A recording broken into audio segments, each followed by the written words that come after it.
The reason I was drawn to this project after End of Watch was, I was really looking for a story. I'd sort of told my own story, and this opportunity emerged from the mists of Hollywood, as they do sometimes.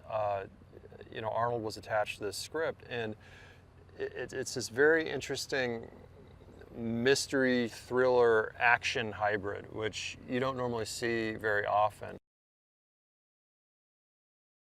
I was really intrigued by the idea of Arnold playing a very complex character in a role unlike any he's ever done before, with incredible layers and nuance, which I think is a little bit outside of what people normally expect from him. He's this amazing action hero. The guy's a legend, and to be able to work with a legend and hopefully do nothing short of reinvent him is an incredible opportunity for me as a director, and also just a fun journey to take with him. Sometimes in Hollywood you work with guys and it can be a 10-minute debate over how they stand in a scene, and Arnold has these amazing instincts and these great instincts, and he's really letting me create a situation for him. Then he steps in and fills it and has this really rich, strong ability to just fill space. And that's the most striking thing about him, is his presence. So I'm able to create these situations and these scenes, pull him in, and he just sucks the air out of the room. He's just so strong. But at the same time, it's a character that's written for him, engineered for him.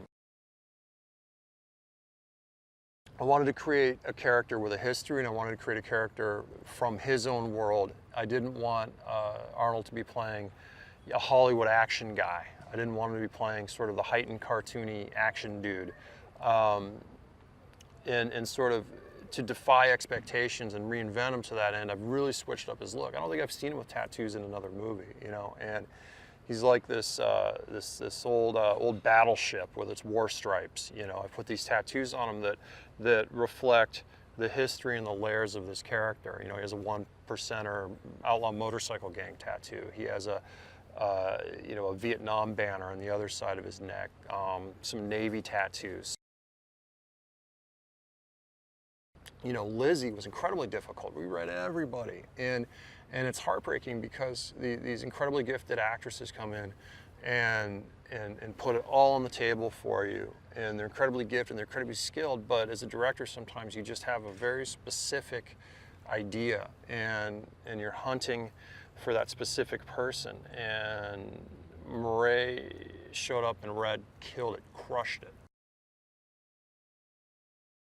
I'd had some meetings with Sam in the past, and I've always wanted to work with him, and I've been struck with his fearlessness as an actor and his level of commitment to roles, and his desire to work out of the box. And to get him on board for me was a real coup, because I'm finally getting to work with the guy, and he's delivering beyond my expectations.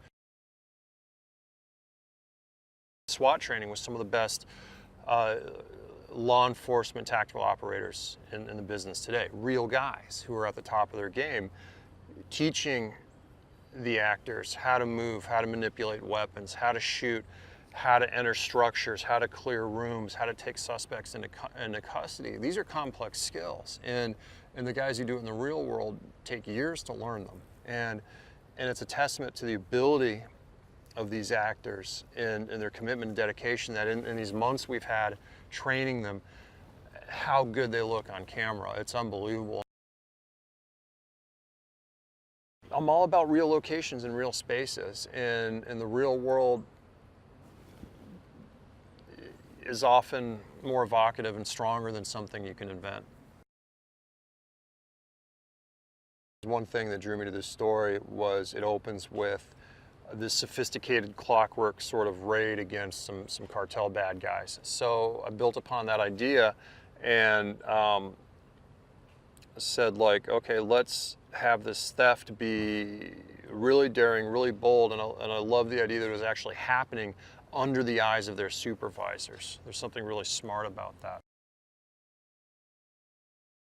In a lot of ways, this is really the story of Caroline. It's the story of Olivia's character, and And the big mistake is that she's underestimated.